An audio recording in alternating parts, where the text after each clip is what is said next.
that's when they gave me that vision. They said, this is what your job is. This is what you're supposed to be doing. We're going to guide you through this. You are a guiding light during this time. So tell us what they've shared with you about the time that we're going through right now. What is this? Yeah. So they call it the shift. This is a 30-year transition that they say we're going through. It started in 2020. It's going to go through 2050 until we find like the full equilibrium in 2050.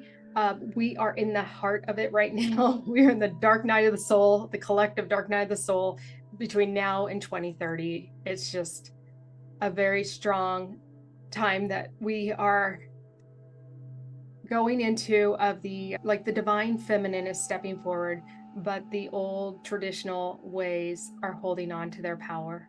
And so this shift is about bringing equality back and having a life of balance and harmony, but it can't happen if we continue down this path.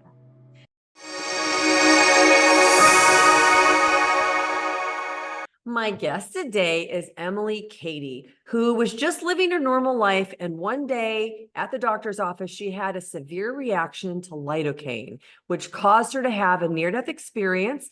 And she came back completely changed. And I don't mean in the way that a lot of these people come back changed where they're different because of their experience. She believes that she had a soul walk-in. A walk-in is a soul that comes in and is different than the soul that was already inhabiting this human incarnation. And her whole purpose and goal is to help you uncover what your purpose is through your past lives and parallel lives. And that's the way that she wants to help awaken the collective. So, Emily, welcome. Thank you so much for joining us today. Lori, thank you so much for having me. I'm so excited to be here today.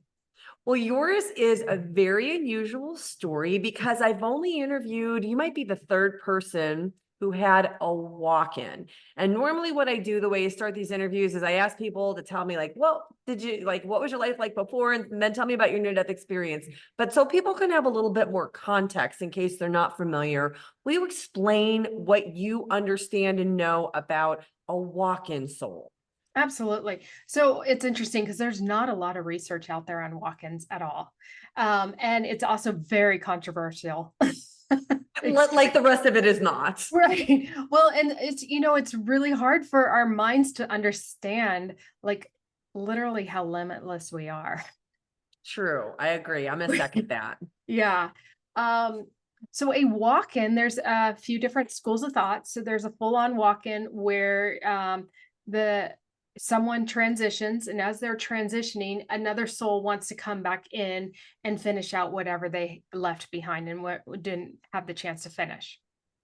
And they'll take over the physical body. The original occupant is what I call it. The original soul will leave and fully transition over, whereas the new occupant will come in. I have had a friend go through this, and it completely shifted her life, more so than mine. She didn't even know who her parents were, like, coming out of it. When she came back from her near-death experience, everything shifted. She had a partner at the time and walked away from him. Like, I don't even know why I'm with you.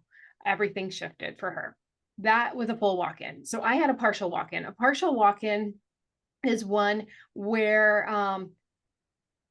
an aspect of my soul, a more like progressed aspect of my soul, stepped in to take over, because my original occupant of my soul, so it was the same soul, but just more progressed, more like had gone through more. My original one she was exhausted. She had nothing left to give. She was ready to go. She created a mess of a life. And So so did she completely go, or did she, is part of her still like part of that part incarnation is still there.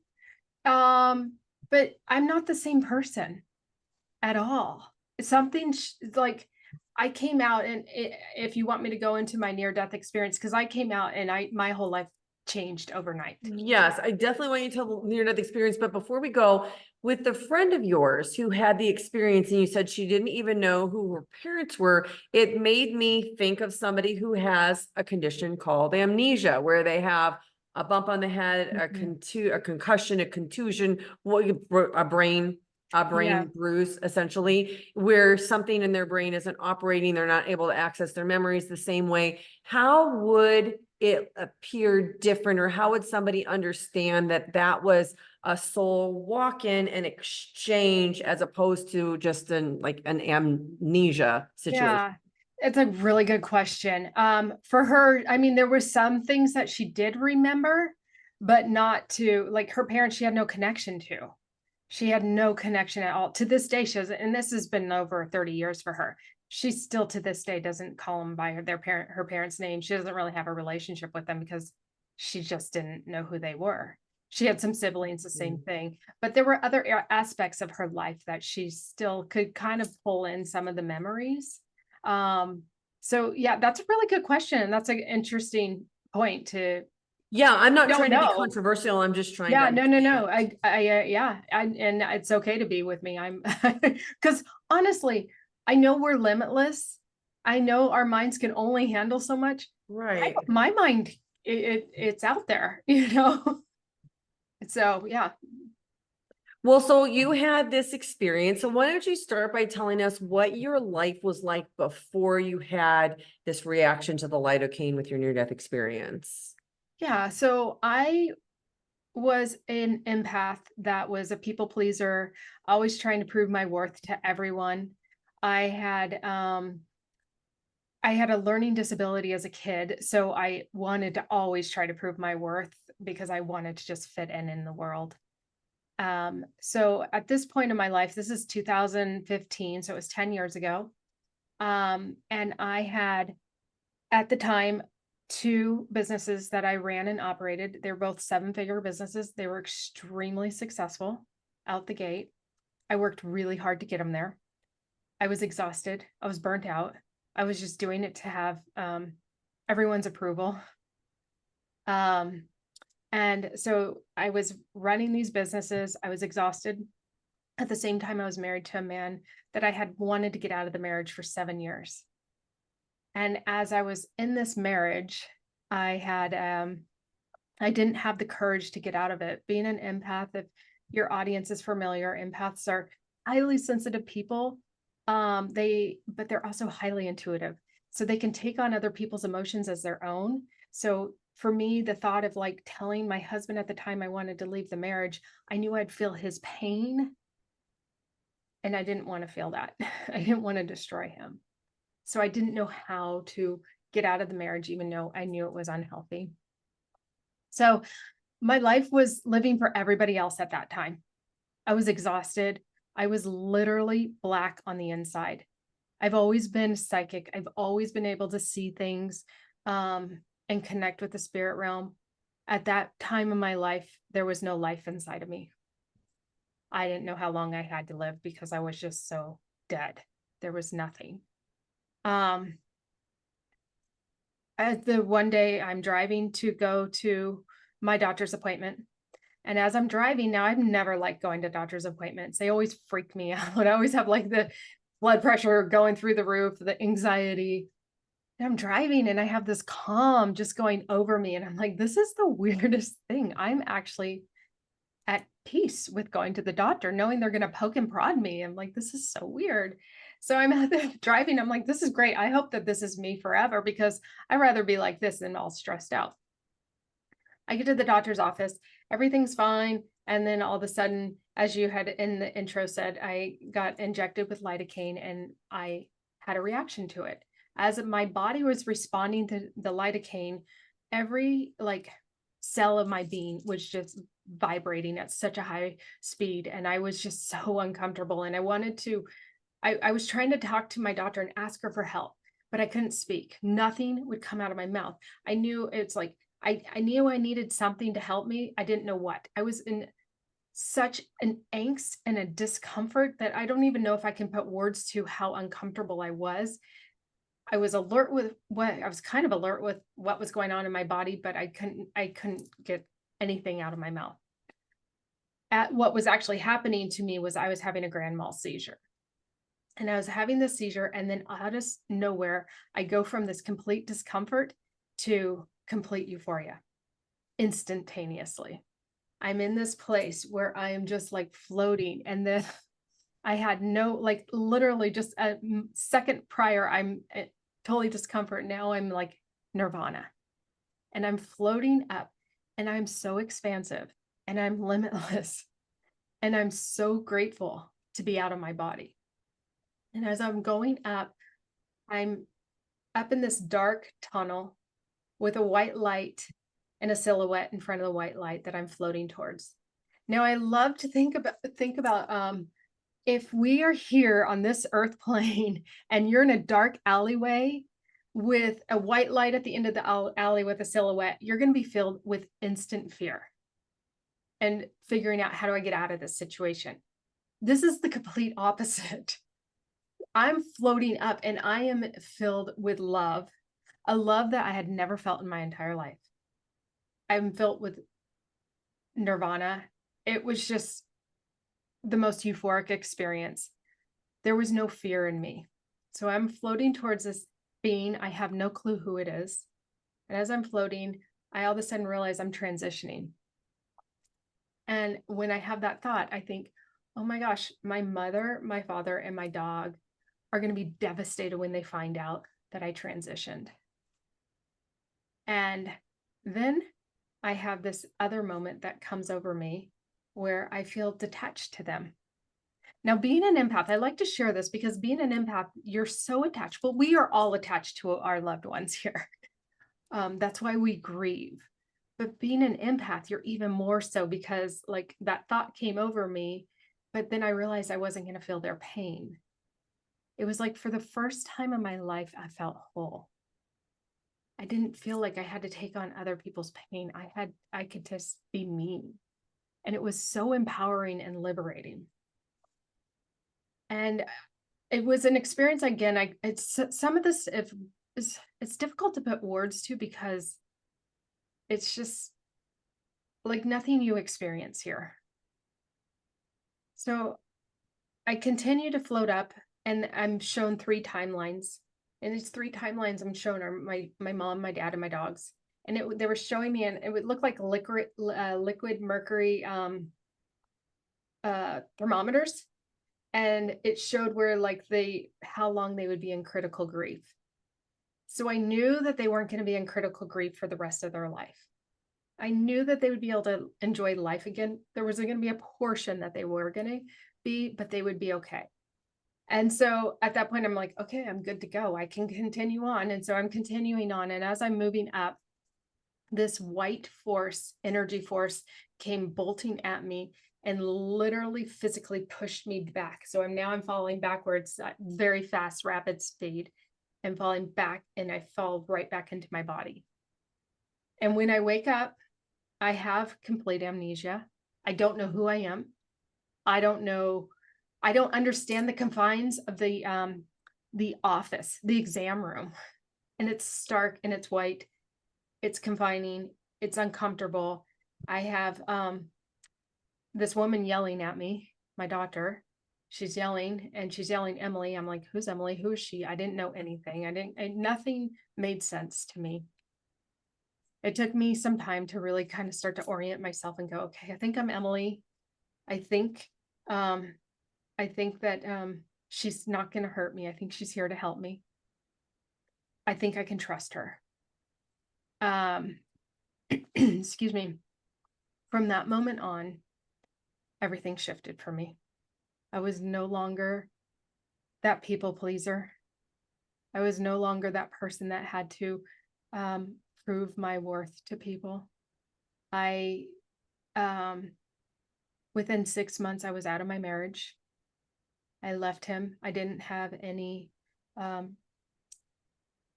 fear of talking to him and telling him. It was more him trying to figure out how to move on with the marriage. Within a year, I closed my 2 businesses and let those businesses go because I knew they weren't in alignment with who I was and why I was here. I will say it wasn't like instantly, like everything felt like, I'm awakened. But there were certain things I knew I had to get out of. And that's where I've been told the walk-in came in, because the walk-in had the more ascended aspect of myself, I guess you would call it, came in and had the wherewithal to help me move through the marriage, move through that, move through the businesses that were not in alignment with me, so that I could fully step into my purpose. However, having a walk in there, now there's an aspect of me that is not able to connect with people that on the same way, connect with my businesses. There's certain things. So there was like this, but your ego is still there. So it was trying to navigate, how do you work with this life that is me, but it's not me? Does that make sense? No, it makes a lot of sense. I mean, as much as we can understand something like this, because these are very deep spiritual concepts to grasp. I mean, I think most people have heard of things like past life regressions and that we've had lives before. I think most people are starting to become a little bit more used to hearing about parallel lives and lives that are happening at the same time, because time doesn't exist on the other side. But I don't think very many people have heard of the walk-in part of it. And I think that that's probably where most of the not misunderstanding or not quite understanding will happen in these conversations. So I'm glad that we're having a conversation like this, because I don't think it's completely uncommon. I think it might be rarer than some of the other ones. And again, it might just be more rare because it's so difficult to understand and speak about and have words that maybe people are afraid to share it because they don't want to be judged for it. And again, I'm hoping that people are kind in the comments and they aren't judging the way, that they're listening to you, and they're responding with kindness. If they don't agree with it, that's fine. I always say take in what resonates and leave behind what does not. Right. But yes, I understand where you're coming from. So Yeah, and it's a part of being a spiritually awoken. It's something in you changes. But to from what I understand too about walk-ins is it's actually more common than we realize. We're having an increase of near-death experiences right now. And walk-ins can happen in any traumatic situation. You don't have to have an NDE. It could be from surgery. It could be from just like a car accident. It can be from situations where you're just in a blink of a moment, things aren't feeling right and aligned, and then a walk-in will come in to help you. And it's happening more from, again, this is what I've been channeling from my guides, because people are like me at where I was prior to my near-death experience, at a place in their life that they don't know how to move forward. They're living a life that's a facade, and they have a purpose. And the soul is like, you know what, let's get this in alignment to where you need to go so you can live out your purpose. So that's what I've been getting from my guides and the channeled messages is like, all right, this is a time. And so people that have had walk-ins, they get it, they understand because they don't feel connected, and they're trying to navigate how to work with this new way of thinking, acting, feeling, because it's different than how they were before. And it can, and it's really hard because when you talk to people that don't understand it, they're saying you're psychotic, you're crazy. But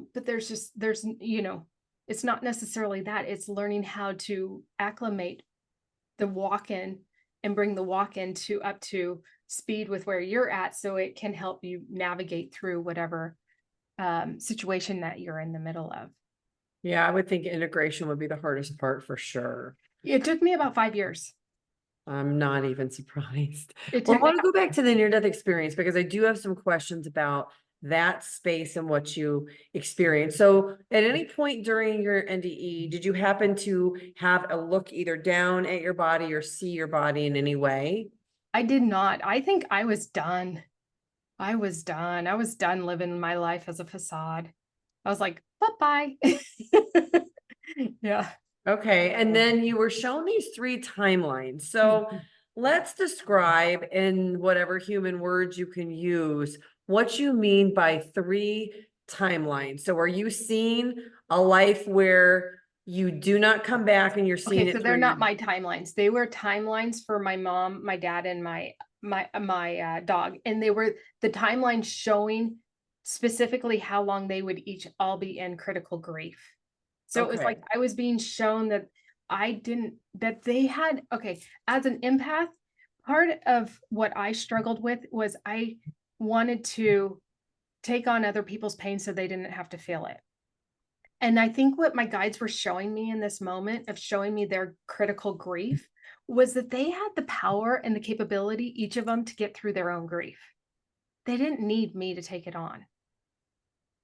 So it was a lesson, I think, more for me of understanding, like, I don't have to be this way for people. I'm actually disempowering myself by doing it, and I'm enabling them and disempowering them. And that's not fair to be doing that for other Right. people. No, I agree. I agree for sure. Again, the power of not being the victim. Right. And not understanding that it's okay that we all have life lessons, and sometimes it hurts, and that's okay. It's part of the journey of why we're here. Yeah, I agree. Big part. So when you're saying timeline, and I'm picturing this, could I also interchangeably use the word their soul contract? Like you're watching this soul contract play out, and this is one of the timelines, which would be one without you in it. Yes. And you're watching that time move forward in a linear fashion. And Mhm. at some point you're seeing almost like a thermometer. They hit this place where the majority of their grief dissipates and they're okay and they're living their life again. And you are determining through each one of those, through viewing your moms, viewing your dads, and viewing your dogs, which of those three was going to have the longest state of grief. It was interesting because it was my dog. I knew it. I knew you were going to say that. I'm not surprised because from a human perspective, we could understand that. And I think time is probably different for animals than it is for people. Yeah. So will you elaborate on that a little bit and what you saw and what you felt from the other side with your dog? Yeah, so I just saw that it was probably gonna last probably about another year than my parents. My dad was the second longest, and my mom was the shortest. And the my dog, what I saw was we have a soul. He's like my soulmate. So he was gonna like step into like a misstep for him. He wouldn't have had known how to let his life moving forward. Like he was gonna be missing part of his soul. Could you see who he would have gone to live with during that And you time? know what? I didn't see that. That's interesting. Yeah, I didn't see it. Because I wonder if that has something to do with it also, like if they're around people that are familiar with them, would they Yeah, get over it sooner? Like I think about if I had lost my dog, if I had died and my dog had been left behind, my parents spent a lot of time with my dog. Like they would take her when I was on trips and different things, or if I needed to be away. And so they loved her and she had a super special bond. And I wonder if pets would have an easier time in that situation versus okay, they're just going to somebody because somebody has to take them. right. So I was married, but my husband, Oh, he yeah. wasn't connected to my dog. Oh, interesting. All right. Well, because we're talking about this, I don't want to leave this part because I know when I have these conversations, there are a lot of people that have pets, not just dogs, but cats, horses, all kinds of different pets. Tell the audience from what you know, if you know anything or understand anything, because you mentioned your dog was a soul connection. What are our pets? Who are our pets? Are they souls just like us, or are they diminished, smaller, less significant souls? No, so the animals all come from the angelic realm. And so they are souls just like us, and they are angels. This is my belief, and they are here to help us navigate our lives. And we have multiple lives with our dogs or pets, whatever, horses. They will come back, and they will, there's a few different beliefs that some will stay within the same breed of animal, or if it's a dog, it will stay in the same breed. But there's I do believe in other lifetimes they may come in. Like, I believe my dog Buster, he's been with me multiple lives. I do believe he's been a horse and a cat in other lives as well with me. Okay, I love that. And the reason I love having this conversation is because we do become so attached to our pets. And sometimes we are closer to our pets than we are to people, depending on our lifestyle and how we're living our life and who we spend the majority of our time with. And people are really grief stricken. It's like it's an equivalent to losing a person when you lose your pet. Well, it's your constant companion. Right. They know you like no one else. Yep. And when you have an evolved animal, like an old soul animal, like they read you and they communicate. They know you so much better than anyone. They really do. And my dog Buster was that way. 100%. He knew everything about me. I mean, I communicated with him. So we definitely had a powerful relationship, but you don't, I mean, everyone can communicate with their animals. I believe that it's possible to learn how to do it. And our dogs, I'm a dog person, so I apologize if I'm not addressing the cats or horses or whatever else, goats. I love all animals, but there's something about, I have this bond with dogs, and they're here to help us. So one thing that I haven't gotten a new dog yet since my dogs have passed. I just haven't been able to. So I babysit dogs to get the fulfillment, or I foster dogs. And one thing I love to do, I have a little puppy here right now. And I always ask the dogs, what's their life purpose? And they Hmm. always will tell me. Telepathically, you're Yes, asking this. Mhm. telepathically. I'll ask them what's their life purpose, and they will tell me. They'll tell me anything from, I'm here to help I'm trying to think of one of the recent ones that they had. I haven't asked my little puppy yet. I need to ask her. I don't know if she can do it. Sometimes the younger ones, they don't necessarily know how to articulate as well as the older ones. But I had one dog and she said to me, I'm here. Now, I'm not an animal communicator by profession. I just enjoy talking to dogs. But this one, she was telling me, I'm here to make sure my dad is never lonely. And Wow, so her dad beautiful. is a single dad, or a single man. And yeah, but there's some that are even deeper. Like, I need to make sure to show my master what unconditional love is. They've never had it. So it's really just touching simple but deep, powerful ways that they're here to help us. And it's knowing to slow down and really connect with them, because sometimes we don't, and we're missing the essence of who they are and why they're here for us. I think that that's good advice.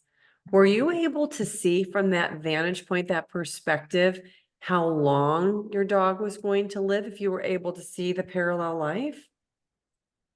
Yeah, so I got he was gonna live, I want to say, it felt like a good 6 years after, is what it didn't give me a specific number because time doesn't really exist, but it just kind of felt like a good, 6 years after that. And it was probably about 6 or 7 years after that he actually transitioned.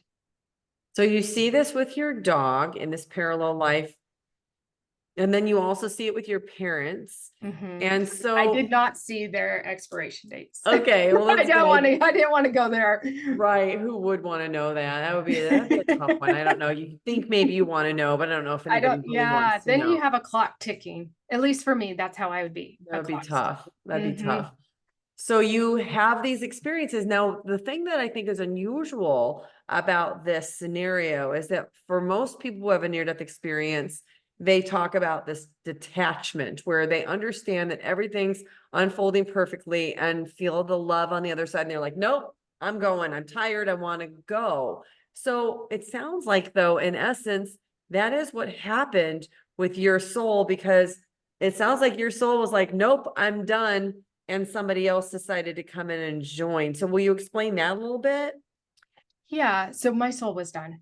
She was tired. Okay, so my whole life I was just trying to fit in, and I could never fit in. I do not fit in this 3D realm at all. At all. I from having learning disabilities, just not having a lot of friends, just trying to navigate this world, trying to have a corporate job and not fitting in the corporate. I could not do corporate. for the life of me. Being totally humiliated in the corporate world. Just not understanding, like, at least my path of where I was at, not understanding how to connect with people on a soul level. That's where I was always just trying to connect, but I couldn't. And so I had to figure out how to get into this 3D construct of like proving your worth. And so that's where I was at. And so I was exhausted. So yes, my soul original occupant was tired. She was totally cool with going. Well, did your purpose then change with the new soul coming in? Do Yes. you understand what your purpose was before and what it No, became? no clue what my purpose was. My purpose before was just work hard and prove that I'm worthy.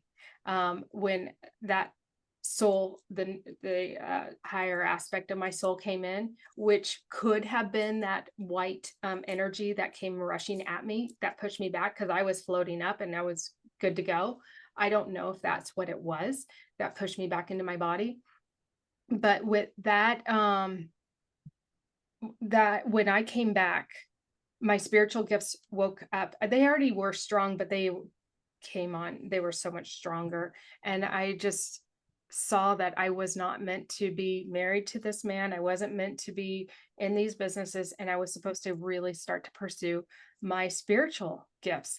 Now, I've always, like I said, I've always been spiritual. I could see spirits as a kid. I was always so scared to sleep in my room because there were spirits in my room. I would always be running to my parents' room in the middle of the night and sleep on their floor. I'd rather sleep on the floor of their room than be in my room.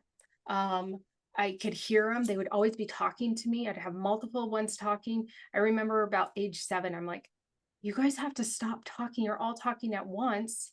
And I can't understand what you're saying. They stopped and they went silent until I was like 19.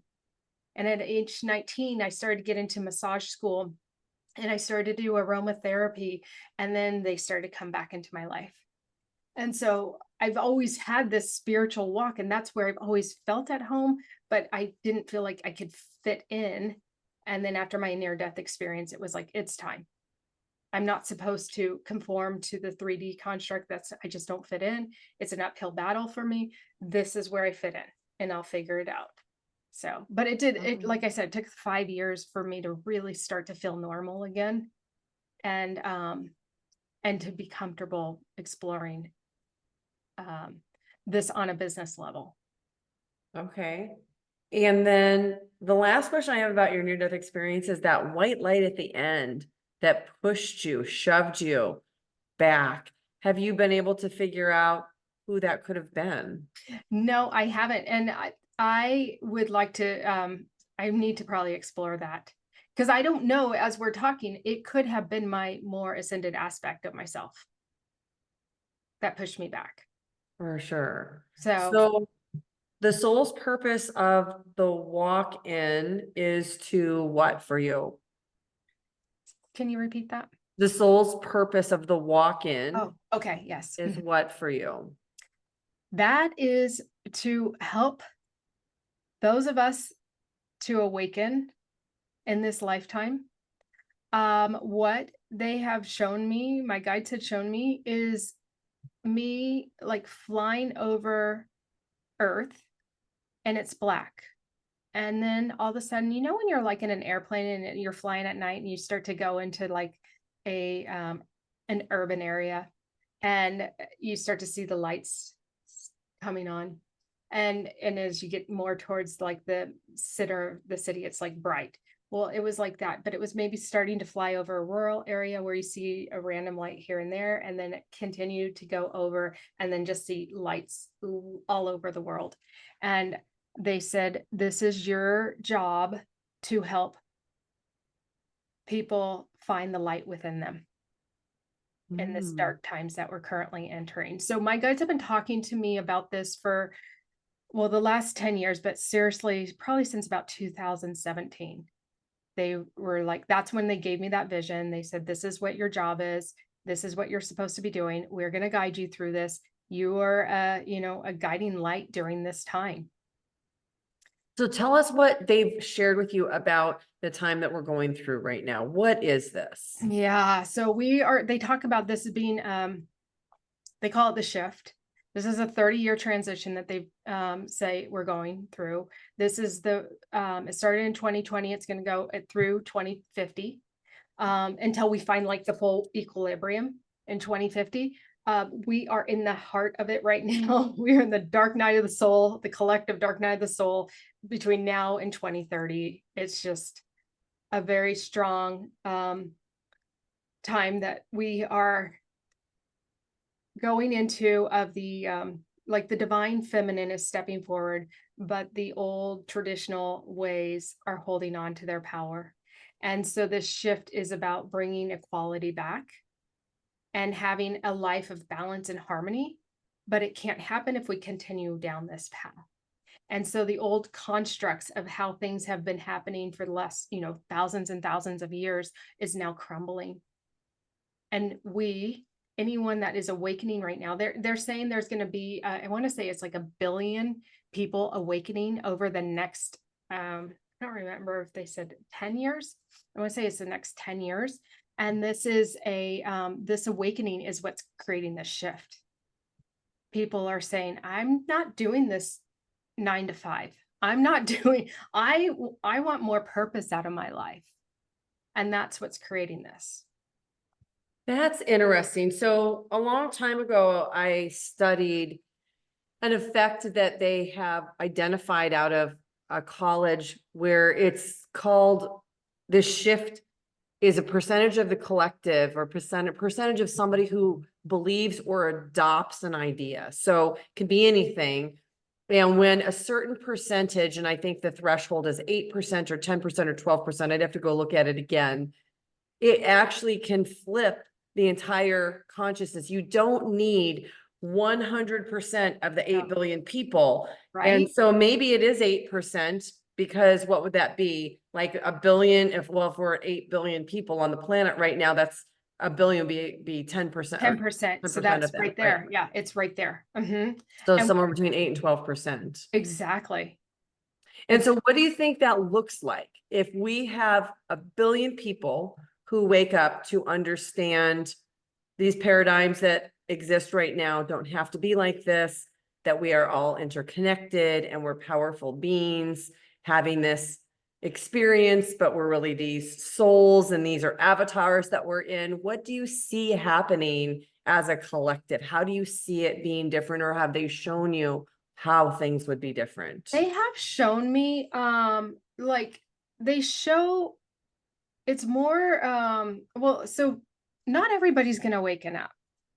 Not everyone. So some of the construct will absolutely stay, but those that are awakening are going to start to come together and create their own new way of living. It's more like communal. It's more like there's like, not that we're all on a commune, not like that, but just a sense of having a respect for people's strengths rather than seeing them as competition, seeing them as somebody that you can work with.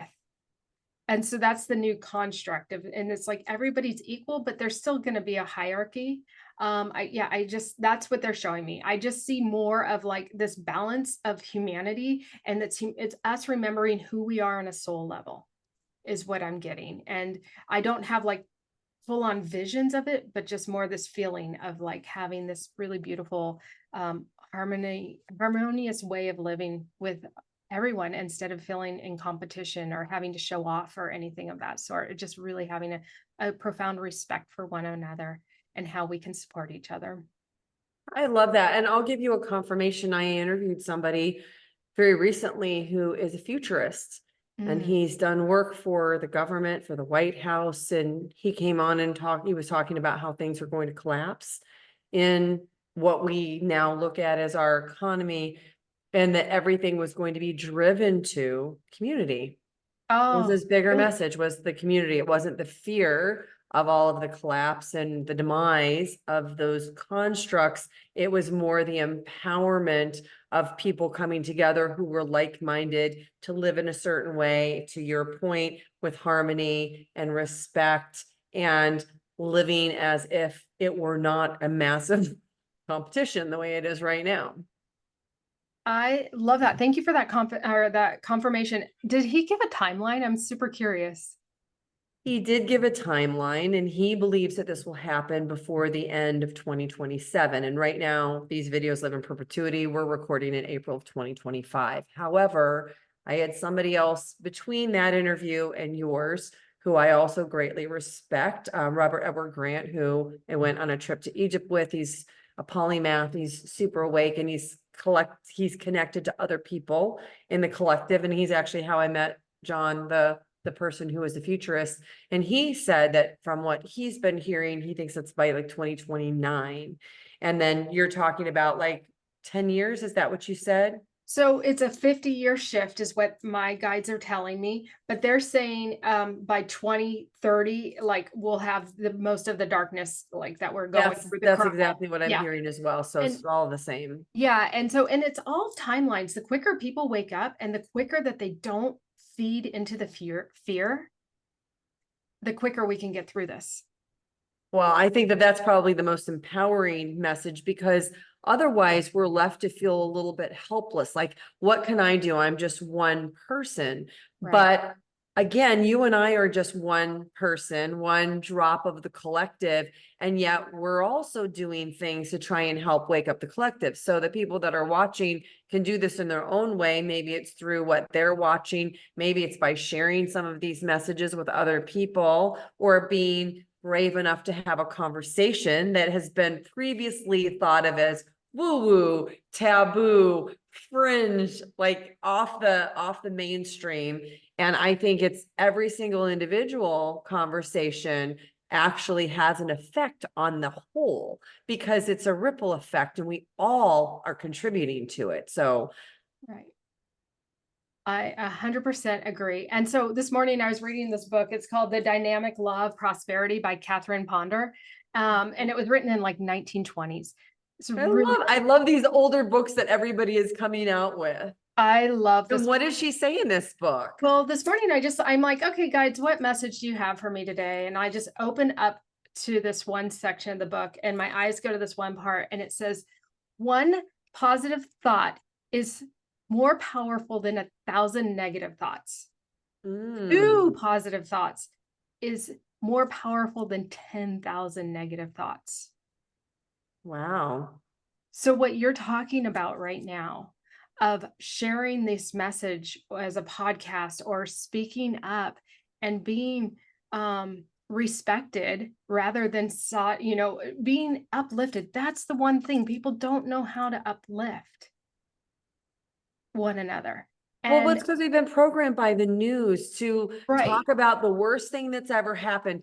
I remember being pregnant, and people would like, I'd be in an elevator and somebody would get in, and for whatever reason, they'd be like, "Oh, you're pregnant." And then they would tell you the worst horror story they ever heard of anybody who had a baby and lost it or did, like crazy. And it would happen over and over again. And I felt like it was a programming. People are programmed to just tell you like the worst thing that ever happened, right. not the best. We are not trained how to have these, again, uplifting conversations for whatever reason. But to know how powerful they are. Yeah. And how they can shift us. So what my guides have been showing me and how I work with my clients is showing how we are so programmed with these negative thoughts. And this is lifetimes. This is not just like this life. This is like in our cells. It's in our DNA. And there's so much negativity that we say to ourselves. And so when it comes out, when we want to see other people or connect with other people, and maybe we want to, in our heart, we want to be on a level of love, but negativity comes out like you experienced on the elevators or whatever when you were pregnant and hearing all these awful stories rather than, oh my gosh, you were so blessed. How lucky are you? You're so excited, And that might be different now. I mean, I was pregnant a very, very, very long time ago. My kids are grown and gone, but I think the collective has definitely shifted since then. But it just reminded me of that when you were saying it. But like my experience in corporate America, and it was everybody was after their paycheck rather than let's, as a team, if we lift each other up, the whole company excels, Yeah, except for the whole pay structure is all built on competition and winning and right. Exactly. And so but again, this is the programming that's been in our been programmed into us over lifetimes. This is thousands and thousands of years, and this is what's crumbling. I love that. I love to hear that. That's super empowering and super hopeful. So I would imagine that people who are watching are going to be curious about you, because I said in the introduction that one of the things that your purpose has been shown to be is to help people to find their own purpose by examining past lives and parallel lives. And I'm guessing that you're doing that with a combination of your own empathic abilities and also with the help of your guide. So why don't you explain how this process works for the people who wouldn't understand it? Yeah. So when I'm working with my clients, my guides and their guides will take me to wherever the trauma point is that's blocking them from from knowing who they are on a soul level, what their soul purpose is in this lifetime. So I will be sent into different portals, whether it's a parallel life portal or a past life portal, or even sometimes ancestrals. And I'm taken to an origin point that is truly impacting my clients, and it's blocking them. And I'm able to go in, I can see what's going on. Like just this morning, I was with a client and I'm like, oh man, you on I think it was a right or left side. I don't remember now. I don't always remember details, but I go, you were pushed by your husband and you had this blunt trauma on the back of your head, right above your occipital ridge. You're like, and I pointed to where it was. I go, that this is a life that is impacting you today. She happened, I did not know this, to have surgery, brain surgery in that exact same spot in this lifetime. So you'll see these parallels of stuff that happened in the past. Your body is still working out the trauma of it in this lifetime. And so I was able to help clear that life, clear those soul contracts with that man. So she didn't have to have that relive any life with him. She had to know what the life lesson was. Because it bleeds through. She didn't learn it in that life, and there were other lives in between. And to this life, she still, obviously, because she still had the brain surgery, so there was bleed through that she hadn't fully learned the life lesson. She was able to understand what the life lesson was, integrate it, so that we could clear the contracts, the soul contracts, and the soul ties, to help free her up. So in this present moment, she can start to move forward with what her life purpose is.